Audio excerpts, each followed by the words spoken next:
Saturday 27th. Fresh gales westerly.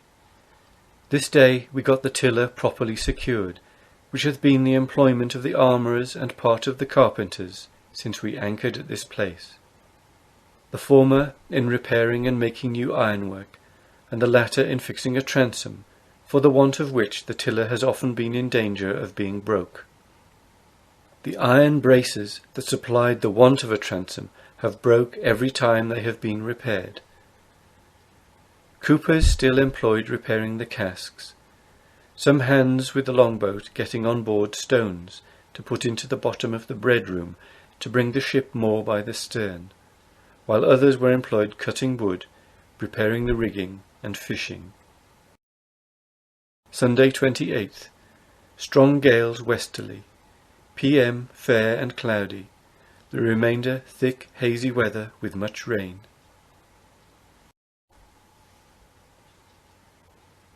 Monday 29th. Winds as yesterday. PM rainy weather. The remainder fair and cloudy. Pretty early in the AM, an old man who had made us several visits upon our first arrival here came on board and told us that one of our boats had fired upon and wounded 2 of their people, one of which was dead of his wounds. This affair happened on Sunday, and never before now came to my knowledge. On that day the master and 5 petty officers desired to have a small boat to go a-fishing, but instead of keeping within the usual bounds and under the protection of the ship, they went over to the Hipper on the island, from which some of the inhabitants put off in 2 canoes, as they thought, to attack them. This caused the master to fire, and according to the report of the old man, wounded 2, one of which is since dead. But this last circumstance was soon after contradicted by another of the natives, who Mr. Green and Tupia saw ashore, and I wish this last report may be true, because I find the reasons for firing upon them are not very justifiable. This morning I went out to the mouth of the inlet and landed upon the west point, and from the top of a pretty high hill which is there I had a view of this coast to the northwest. The farthest land I could see in that quarter was an island about 10 leagues off, and lying pretty near the main, and is the same as hath before been mentioned. Between this island and the place where I was lay some other islands close under the shore, which forms several bays, where there appears to be safe anchorage for shipping.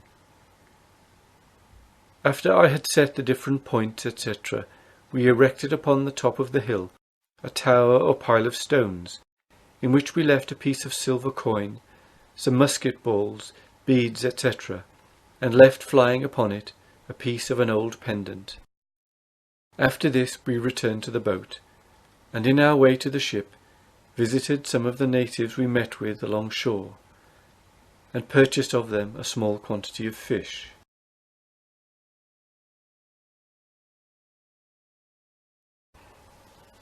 Tuesday 30th.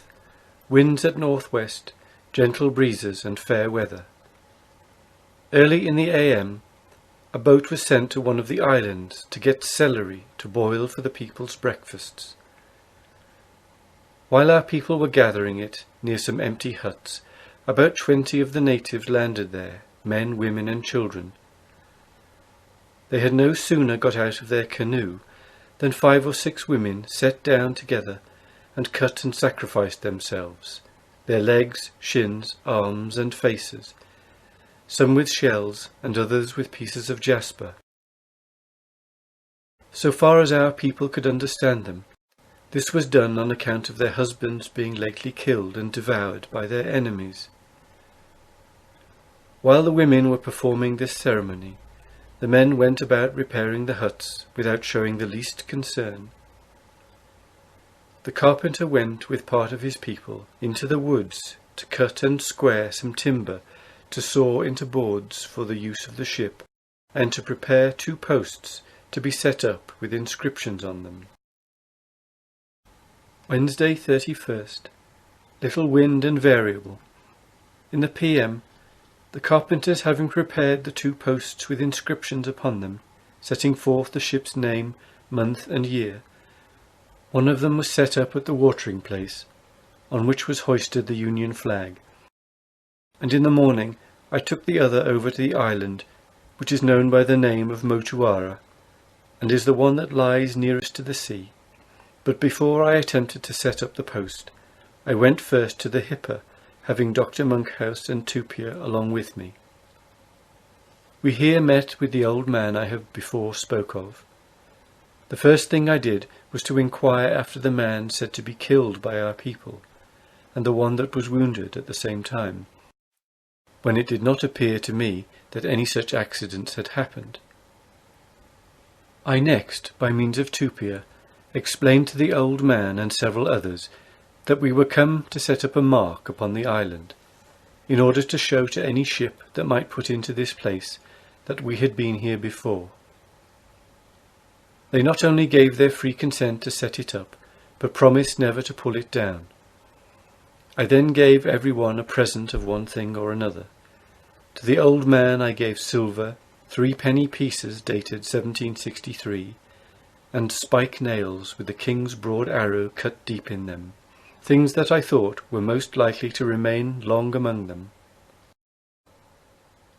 After I had thus prepared the way for setting up the post, we took it up to the highest part of the island, and after fixing it fast in the ground, hoisted thereon the Union flag, and I dignified this inlet with the name of Queen Charlotte Sound, and took formal possession of it and the adjacent lands in the name of and for the use of His Majesty. We then drank Her Majesty's health in a bottle of wine, and gave the empty bottle to the old man, with which he was highly pleased. Whilst the post was setting up, we asked the old man about the strait or passage into the Eastern Sea, and he very plainly told us there was a passage, and as I had some conjectures that the lands to the south-west of this strait, which we are now at, was an island and not a continent, we questioned the old man about it, who said it consisted of 2 wanuas, that is 2 lands or islands, that might be circumnavigated in a few days, even in 4. This man spoke of 3 lands, the 2 above mentioned, which he called Tewai Punamu, which signifies green talk or stone, such as they make their tools or ornaments, etc.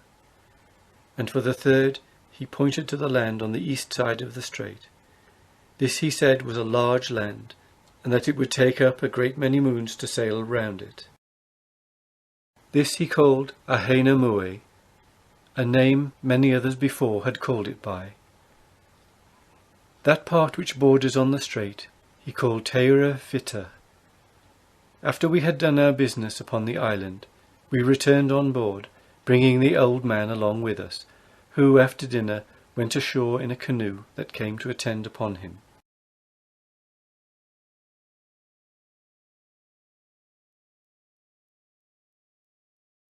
Thursday, February 1st, 1770.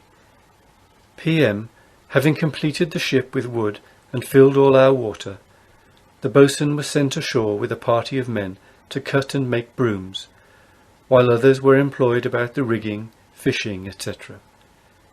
In the night and the remainder of the day had a strong gale from the northwest, attended with very much rain.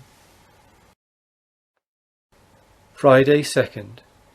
In the PM, the gale increased to a storm, attended with rain and squalls, which came down in excessive heavy gusts from off the high land, in one of which the hawser we had fast to the shore broke. This obliged us to let go another anchor. Towards midnight the gale moderated, and in the morning it fell calm, and we took up the sheet anchor, looked at the best bower, and moored the ship again to the shore. The heavy rain, which both fell and continues to fall, hath caused the brook we watered at to overflow its banks, and carry away 10 small casks we had standing there full of water, and notwithstanding we searched the whole cove, we could not find one of them.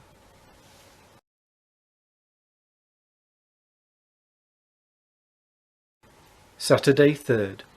Winds northerly, mostly fair weather. Very early in the AM, sent the longboat for celery to boil for the ship's company's breakfast. And as I intended sailing the first opportunity, I went over to the hipper which is on the east side of the sound, and purchased of the inhabitants a quantity of split and half-dried fish, and such as I could get. While we were at this hipper, Tupia made further inquiry about the land and strait, and these people confirmed everything the old man had before told us. About noon we took our leave of them, which some seemed not sorry for. Notwithstanding they sold us their fish very freely, there were some few among them who showed evident signs of disapprobation. Sunday 4th. Winds northerly, a fresh breeze and fair weather.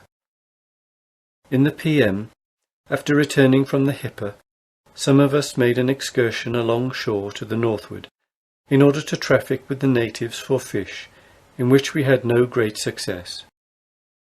In the evening, got everything off from the shore, designing to sail in the morning. But the wind not permitting, we amused ourselves in fishing, collecting of shells, etc. Monday 5th. Winds and weather as yesterday. In the AM, cast off the hawser, hove short on the bower, and carried out the kedge anchor in order to warp the ship out of the cove. All the dry fish we have been able to procure from the natives since we came here were this day divided amongst the ship's company. Tuesday 6th. At 2 p.m, hove up the anchor, warped the ship out of the cove, and got under sail. But it soon after falling little wind, and that very variable, we anchored again a little above Motuara. The old man, seeing us under sail, came on board to take his leave of us. Amongst other conversation that passed between him and Tupia, he was asked if either he or any of his ancestors had ever seen or heard of any ship like this being in these parts, to which question he answered in the negative, but said that his ancestors had told him that there came once to this place a small vessel from a distant part, wherein were 4 men that were all killed upon their landing. And being asked where this distant land lay, he pointed to the north, intimating that it would take up a great many days to go thither. Something of this land was mentioned by the people of the Bay of Islands, who said that some of their ancestors had been there, but it is very clear to us that their knowledge of this land is only traditionary. Had it calm all night until 6 o'clock in the morning, when a light breeze sprung up at north, and we got again under sail. But as the wind proved very unsteady, we got no farther than just outside Motuara by noon, but had a fair prospect of getting clear out of the sound.